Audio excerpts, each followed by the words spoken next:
Bismillahirrahmanirrahim. Assalamualaikum warahmatullahi wabarakatuh. Waalaikumsalam warahmatullahi wabarakatuh.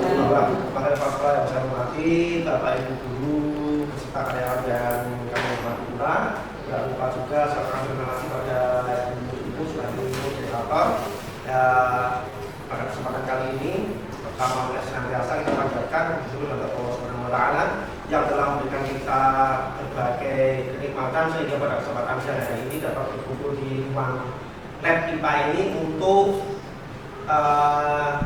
belajar bersama terkait dengan penyampaian best practice atau aksi nyata yang sudah saya lakukan beberapa waktu yang lalu.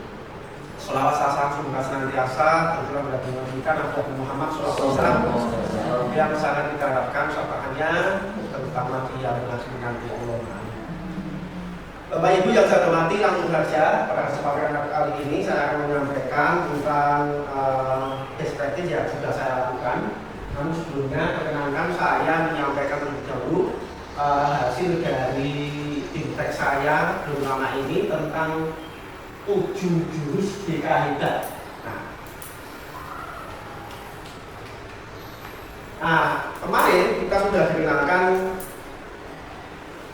dengan 7 jurus DKIDA. Harapannya semua jurus ini nanti diberikan kepada Bapak Ibu guru mata pelajaran atau guru kelas supaya dalam hal ini memberikan Bapak Ibu guru semuanya. Nah, dari 7 jurus DKIDA ini yang pertama adalah kenali potensi, yang kedua adalah kelola emosi, kemudian yang ketiga tumbuhkan resiliensi atau daya lenting, yang keempat nanti ada cara konsistensi. Setelah kita mempunyai kemampuan mengelola emosi, kemudian mempunyai daya lenting yang bagus, maka kita diharapkan untuk menjaga konsistensi. Yang kelima adalah jalin koneksi atau hubungan. Yang keenam, bangun kolaborasi. Nah, dalam hal ini adalah kolaborasi antar Bapak Ibu guru dan juga stakeholder dalam di masyarakat sekolah. Yang terakhir, menata situasi. Nah, itu barangkali pada kesempatan kali ini saya akan menyampaikan taktik baik saya terkait dengan jurus yang pertama, yaitu kenali potensi. Baik, monggo Pak Ahmed. Ini yang pertama adalah kenali potensi. Nah, bagaimana latar belakangnya? Ini yang pertama konteks pendidikan dan perkembangan siswa atau murid. Sebagaimana kita ketahui selama ini bahwa pendidikan fase D atau kalau kita biasanya itu di usia SMP itu sangat signifikan sekali perubahannya, baik itu nanti fisiknya, psikologisnya, apalagi emosinya. Nah, terlebih lagi dalam hal pengambilan kebijakan. Kalau si anak ini emosinya masih labil, tentu saja dalam pengambilan keputusannya biasanya sangat jauh dari hal yang disebut ideal. Nah, untuk itu perlu kiranya ada kenali potensi di sini. Jadi perlu sekali kenali potensi pada diri anak supaya apa? Anak sebelum mengambil keputusan itu dia mempunyai dasar-dasar yang kuat. Dia bisa mengetahui potensi-potensinya. Dia mengetahui kalau dalam hal ini nanti gaya belajarnya ya, dan lain sebagainya. Nah, namun dalam menentukan itu tentu saja ada tantangan. Ini dan juga harapannya nanti kalau tantangannya biasanya anak ini terkadang sulit untuk memahami dalam artian potensi saya ini nanti kalau saya hubungkan dengan potensi karir bagaimana? Gaya belajar saya ini untuk memaksimalkan potensi saya itu bagaimana caranya? Nah, itu sebagai suatu tantangan. Harapannya dengan adanya nanti siswa nanti saya berikan materi tentang kenali potensi, siswa lebih terarah dalam menentukan arah karir, arah kelanjutan studi dan lain sebagainya. Jadi Bapak Ibu, di sini yang telah saya lakukan ada 4 tahap. Ini disebut sebagai experiential learning atau gaya belajar, sistem belajar ataupun cara belajar orang dewasa. Yang pertama adalah aktivitas, yang kedua refleksi, yang ketiga konseptualisasi, dan yang keempat aplikasi atau biasa kita sebut sebagai ARK. Lanjut, nah kemudian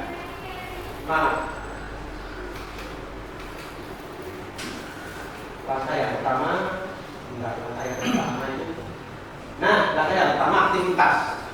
aktivitas yang sudah saya sampaikan kepada anak.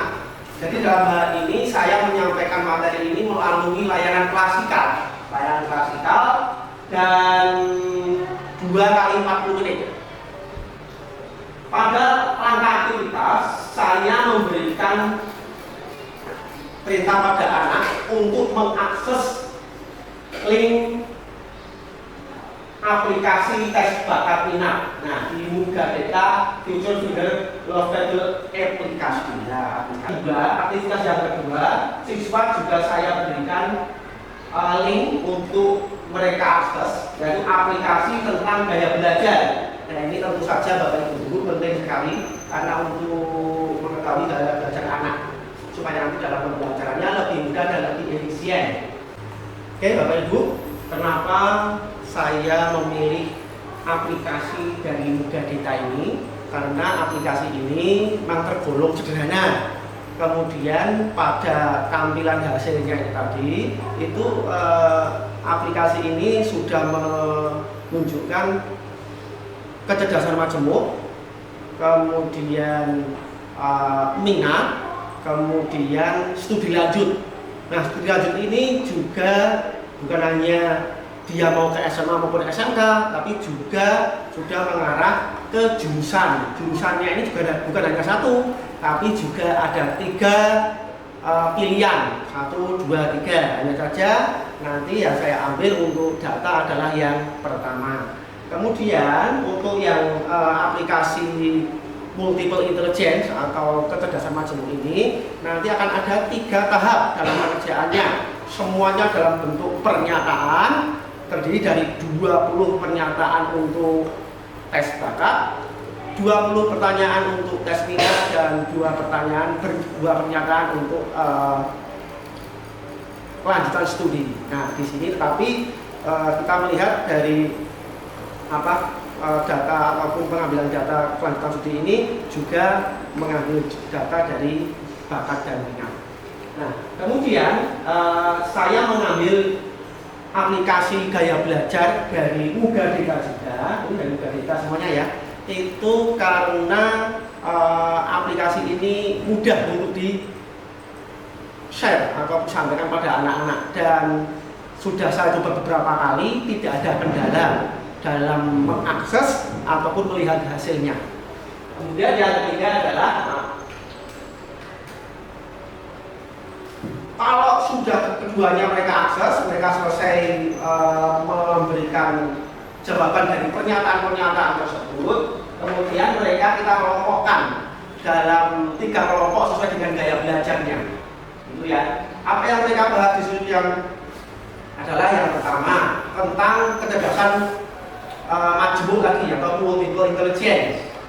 Kemudian yang kedua adalah kesamaan dan perbedaan kebiasaan belajar mereka pada satu gaya belajar. Tentu saja meskipun satu gaya belajarnya sama, tapi belum tentu kebiasaan belajar mereka sama pula, maka diberikan bersama. Nah, kemudian langkah yang kedua adalah refleksi. Refleksi ini tentu saja ada 5 tahapan atau 5 langkah yang saya berikan pada anak. Yang pertama adalah mempresentasikan hasil diskusi mereka. Nah, kemudian yang kedua, kelompok lain memberikan masukan dan mungkin semacam sanggan kalau ada memang usaha kuat. Tapi yang pertama adalah masukan kepada kelompok penyaji. Yang ketiga adalah guru memberikan penguatan. Nah, di sini juga ada peran guru. Guru tidak hanya mendengarkan siswa, tetapi juga memberikan penguatan-penguatan. Meskipun itu sudah disampaikan oleh siswa sebelumnya. Kemudian yang keempat, di sini kita mulai merefleksikan bersama dengan anak-anak dari kegiatan asesmen dan juga diskusi tadi, nilai-nilai apa yang bisa diambil.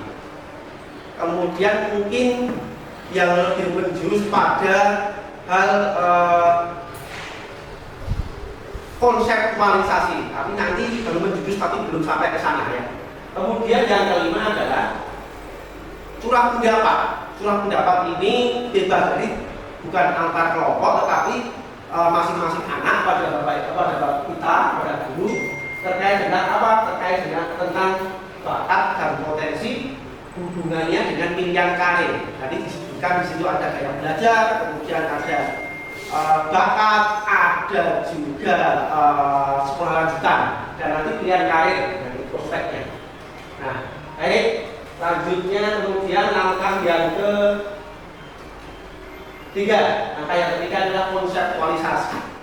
Nah, langkah konseptualisasi ini ada dua yang kita lakukan. Yang pertama adalah guru itu bersama anak itu menyusun bersama murid ya, menyusun semacam konsep bakat dan minat. Jadi konsep bakat itu apa sih? Disusun dari apa yang sudah dilakukan oleh anak tadi. Disusun berdasarkan diskusi anak tadi. Diskusi anak tadi kok melihat kemudian ada 8 macam bakat, ya itu nanti dimasukkan itu disusun sebagai suatu konseptualisasi. Yang keduanya adalah bersama guru menyusun kaitan antara bakat dan pilihan karir. Ini yang biasanya sulit dilakukan oleh anak. Nah ini terkait dengan kerjasama guru ada 8, ada linguistik, ada logis matematis, ada interpersonal, ada intrapersonal, ada musik, musikal, ada kinestetik, ada visual spasial, dan ada naturalis. Jadi 8 kecerdasan majemuk ya. Bapak Ibu, ini adalah tadi sudah saya sebutkan sebagai 8 kecerdasan majemuk. Nah, sedangkan untuk gaya belajar kita ketahui ada 3, dan saya yakin semua guru sudah mendapatkan informasi atau pengetahuan tentang gaya belajar ini. Terlebih lagi belum lama kita sudah mendapatkan workshop ataupun pelatihan tentang pembelajaran mendalam. Gaya belajar seperti kita ketahui ada 3, yaitu visual, auditori, dan kinestetik. Semuanya itu mempunyai kelebihan dan kekurangan masing-masing. Namun perlu diketahui Bapak Ibu, setiap murid itu mempunyai gaya belajar yang campuran, meskipun itu campurannya hanya sedikit. Tetapi tidak mungkin anak hanya mempunyai gaya belajar murni 100% visual saja, murni 100% kinestetik saja, atau murni 100% mendengar atau auditori saja. Nah, semuanya ada percampuran, hanya saja mana yang lebih dominan. Nah, langkah terakhir adalah langkah keempat, yaitu menentukan bakat yang akan dikembangkan. Nah, nanti di sini dari aplikasi itu akan muncul tidak hanya 1 tapi 3 bakat teratas, dan gaya belajar itu juga ada. Kemudian nanti akan ada jurusan studi lanjut itu juga ada 3 nanti yang teratas. Itu kita bersama dengan anak itu nanti menentukan bakat yang akan dikembangkan. Ini anak kemudian biasanya akan konsultasi pada kita. Kemudian yang kedua menyusun langkah studi lanjut. Anak itu kita dorong untuk menyusun langkah studi lanjut dirinya masing-masing supaya nanti terarah. Jangan sampai anak ini besok lulus mendaftar sekolah lanjutan itu hanya mendengarkan kata teman atau melihat temennya atau berdasarkan keinginan yang sama dengan temennya. Nanti setelah temennya itu nanti broken atau keluar, dia kebingungan. Nah, jangan sampai seperti itu. Nah, dari keempat aplikasi tadi ini tidak barangkali dikatakan hasilnya seperti apa. Hasilnya seperti ini. Jadi kita rekap. Jadi ada satu kelemahan sebenarnya dalam aplikasi ini, tidak kemudian secara seperti Google Form ya, langsung merekap keseluruhan itu tidak. Jadi kita harus manual merekap ini. Ini dari contohnya kelas 9D ya. Ini ada bakat, minat, kemudian rekomendasi studi lanjut dan daya belajar. Nah, ini yang hasil tesnya per individu. Jadi seperti ini ada tiga analisis bakat teratas. Jadi kita ambil yang paling atas misalnya. Tapi kalau tidak nanti anak bisa memilih yang kedua atau yang ketiga. Nah, seperti itu. Kemudian minatnya sudah ada di sini. Nah, kemudian ini rekomendasi tentang jenjang pendidikan. Ini SMK contohnya. Kemudian di sini RPL misalnya. RPL. Nah, ini sudah ada 3, 1, 2, 3. Tergantung anak nanti untuk studi lanjutnya. Nah, kemudian untuk ini yang contoh hasil gaya belajar anak, tes gaya belajar anak itu dilihat dari per individu. Gaya belajarnya ini kinestetik ya, tetapi di sini skor detailnya sekian. Nah, ada semuanya visualnya 3, ini 4, yang paling tinggi adalah kinestetik. Jadi anak ini tidak murni hanya kinestetik saja, tetapi gabungan dari beberapa, hanya mayoritas di kinestetik. Nah, kemudian bicara tentang manfaat, ada 3 manfaat dalam artian untuk guru, untuk orang tua dan juga untuk murid. Tentang untuk guru jelas itu kita dapat mengembangkan strategi pembelajaran setelah kita mengetahui potensi anak dan gaya belajarnya. Kemudian bagaimana kita akan manajemen kelas, bagaimana mengelola kelas supaya kelas lebih efektif dan kondusif. Kemudian yang kedua, memberikan kesempatan siswa atau murid untuk menunjukkan potensi mereka, karena masing-masing anak mempunyai potensi yang berbeda-beda. Kemudian untuk orang tua itu supaya orang tua perlu juga mengetahui hasil ini supaya apa? Bisa mendukung anak dengan menyediakan fasilitas, karena mungkin dengan gaya belajar yang berbeda atau dengan yang berbeda itu fasilitasnya juga berbeda. Dan sebenarnya mendorong anak untuk mencoba. Nah, sebagai tidak ada potensi mereka semakin terasa. Ada 3 tadi potensi teratas. Silakan nanti anak mengembangkan itu. Nah, untuk murid bagaimana? Kalau anak murid mengenali potensi mereka itu nanti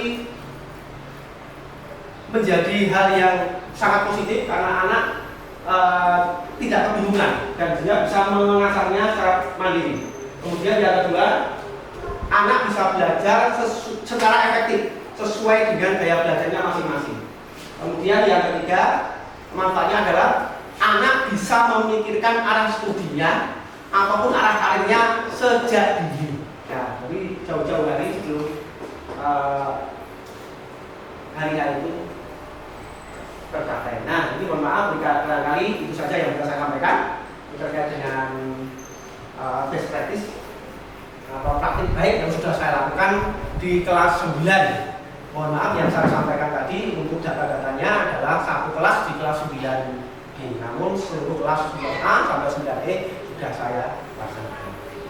Barangkali demikian yang bisa saya sampaikan. Nanti untuk pertanyaan bisa disampaikan melalui moderator. Terima kasih. Assalamualaikum warahmatullahi wabarakatuh. Waalaikumsalam.